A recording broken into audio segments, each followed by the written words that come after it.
সাধ্যভা দাবি আদায়ের লক্ষ্যে বুধবার অল ত্রিপুরা ব্লাইন্ড অ্যাসোসিয়েশনের পক্ষ থেকে তথ্য ও সংস্কৃতি দপ্তরের অধিকর্তার নিকট ডেপুটেশন প্রদান করা হয়।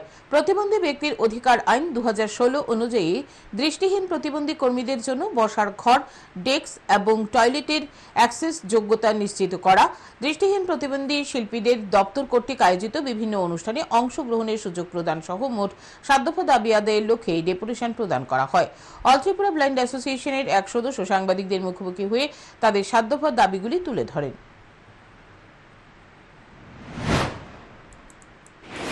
যারা ফোক আর্টিস্ট, লোকশিল্পী রয়েছেন গ্রুপ ডি, তাদেরকে প্রমোশনের মাধ্যমে গ্রুপ সিতে উন্নীত করা হয়েছিল।